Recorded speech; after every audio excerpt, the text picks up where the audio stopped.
America ഒന്നാമത്തെ രാജ്യമായിട്ടാണ് വെക്കുന്നത്. പക്ഷെ അവിടുത്തെ ഏത് സ്റ്റേറ്റിൽ പോയാലും അവിടെ വീടില്ലാത്ത ആൾക്കാർ കിടപ്പുണ്ട്. ആ വീടില്ലാത്ത ആൾക്കാർ കേരളത്തിൽ കിടക്കുന്നില്ല. ഇത്രയും നമ്മൾ അറിയേണ്ടത്. അമേരിക്കക്കാളും മെച്ചപ്പെട്ട സ്ഥലമാണ് കേരളം. വീട് അവസാനത്തെ ആളിനും വീട് വെച്ചുകൊണ്ടിരിക്കുകയാണ് കേരളത്തിൽ. അവിടെ വീടുണ്ടായിട്ട് അതിനകത്ത് കഴിയാൻ പറ്റാതെ, വാടക കൊടുക്കാൻ പറ്റാതെ അവിടെ ആ ആളുകൾ മുഴുവൻ കിടപ്പുണ്ട്.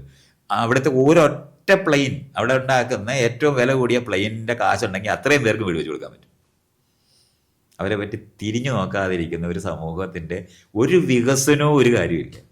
ഇപ്പോൾ വടക്കേ ഇന്ത്യയിൽ ഒരു റോഡ്, ഏറ്റവും നല്ല റോഡ് ഉണ്ടായിരുന്നു. ഇപ്പോൾ റോഡ് മുഴുവൻ ചീത്തയും കൂടെ ഉണ്ടായത്. അതുപോട്ടെ, അതിനെ പറ്റിയല്ലേ ഞാൻ പറയുന്നത്. നല്ല റോഡ് ഉണ്ടായാലും നമുക്ക് ഉപയോഗിക്കാൻ പറ്റാത്ത ഒരു റോഡ് ഉണ്ടായിട്ട് എന്താ കാര്യം? ലക്ഷം പ്ലെയിൻ ഇന്ത്യയിൽ ഉണ്ടായാൽ ഇവിടുത്തെ ദരിദ്രരായ ആൾക്കാർക്ക് അതിനകത്ത് കയറി പോകാനൊക്കത്തില്ലെന്നുണ്ടെങ്കിൽ പിന്നെ ആ പ്ലെയിൻ ഉണ്ടാകുന്നതുകൊണ്ട് വികസനം അല്ലത്. അത് രണ്ട് രാജാവിന്റെ കൊട്ടാരം ഉണ്ടാകുന്നതല്ല.